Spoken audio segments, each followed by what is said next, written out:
Hello dear student, I welcome all of you in the second period of history behalf of the Guru Gobind Singh Public School, Nasi. My name is Pankaj Lade and today we are going to learn the remaining part of our lesson, Indian subcontinent and history. In this lesson, we will learn the geographical features of India. In geographical features of India, we will see the plains of the Indian rivers, the Thar Desert, the Deccan Plateau, the coastal regions, the islands in the sea, and the last point, the Indian subcontinent.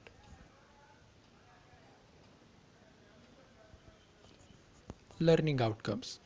Learning outcome means what you will able to do at the end of this period. So dear student, you will able to develop your understanding about the geographical features of India. You will also learn about the Indian subcontinent. You will also able to discuss about the various geographical features of India.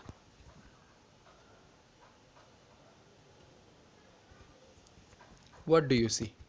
So, dear student, before going to see the geographical features of India, what we learn up to now in the first period or in the last period.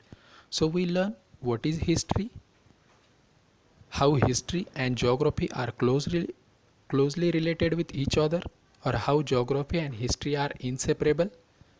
We have seen the four major pillars of history. We have also seen the sources of livelihood, and we have also learned about the Himalaya. So now dear student, the second geographical features of India is the plains of the Sindhu, Ganga and Brahmaputra. Now what you can see in the map of India, physical map of India, so you can see the physical map of India is highlighted with a physical map of India is highlighted with three different color. Yes, the yellow color is showing the Brahmaputra plain, the red color is showing the Ganga plain, and the blue color is showing the plains of the Sindhu river. So this region extend from Sindh, Punjab in the west, means where the blue color is showing the Sindh Punjab region or the Sindh plain. So the plains of the Ganga, Sindhu and Brahmaputra extends from the Sindh Punjab from the west up to the West Bengal in the east, or today's Bangladesh in the east. It was in this region the earliest Indian civilization of Harappa emerged.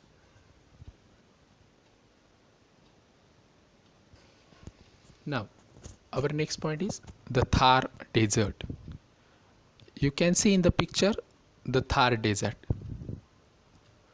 The Thar Desert spreads across Rajasthan, Haryana and some parts of Gujarat. A Thar Desert is also lies in today's Pakistan.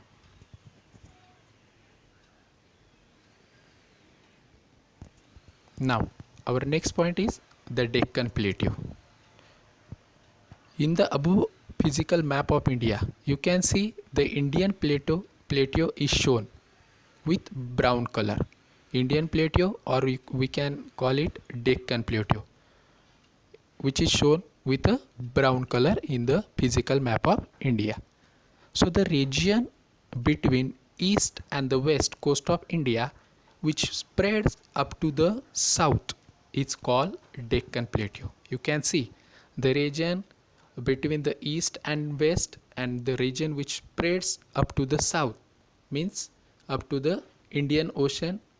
The whole region, the region which is shown with a brown color, is known as a Deccan Plateau. To the west, to the north of this Deccan Plateau lies Satpura and Vindhya mountain ranges. To the west, Sahyadri mountain. The Sahyadri mountain is also known as Western Ghats. To the east of this Deccan Plateau, the mountain ranges is known as a Eastern Ghats, means to the east of the Deccan Plateau also the mountain ranges are there, and they are known as Eastern Ghats. So you can see that all the three sides of India, means east side which is covered with Bay of Bengal, the west side which is covered with the Arabian Sea, and to the south of India, Indian Ocean, means all three sides of India are covered with water.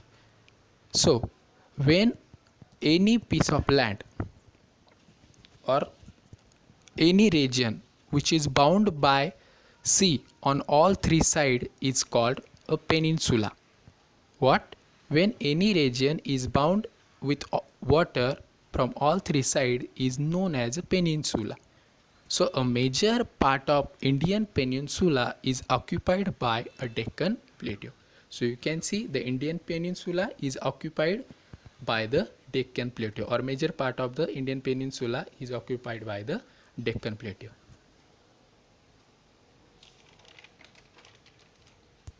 Now the coastal region. Coastal region. What you can see in the picture? You can see that the blue line is drawn on the map of the India. Blue line. That blue line started from the coastal region from Gujarat and reaches up to the coastal region of West Bengal. So this blue line is known as a coastal region of India. Coastal region of India. So India is having a more than 7,000 kilometer of coastline in all three sides of India.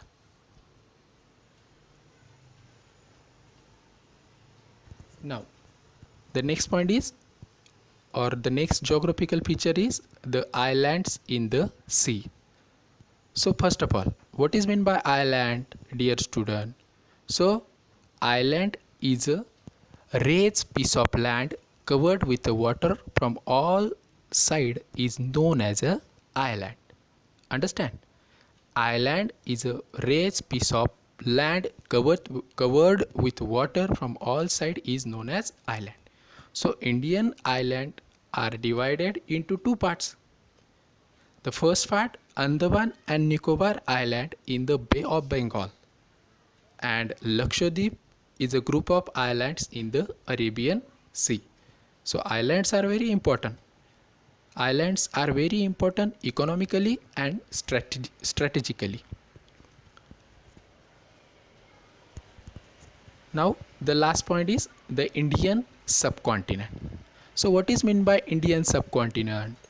So when including the countries, like you can see several countries are shown around the India, like Afghanistan, Pakistan, Nepal, Bhutan, Bangladesh, and in the south Sri Lanka, and including India. The whole region is known as a South Asia, means including Pakistan, Bangladesh, Nepal, Afghanistan, Sri Lanka, Bhutan, and India. The whole region is known as a South Asia. And considering the importance of India in this whole region, importance and expansion of India in this whole region, this region is also known as Indian subcontinent. Why? Because India is a very large country and India's expansion and importance in this region is significant. So that is why this whole region is also known as the Indian subcontinent. So in this way we have seen all the geographical features of India in this period. So what we learn in this period? We have seen the geographical features of India. In geographical features of India, the plains of the Indian rivers, the Thar desert, the Deccan Plateau, the coastal region, the islands in the sea, and the last point, the Indian subcontinent. Okay. Thank you.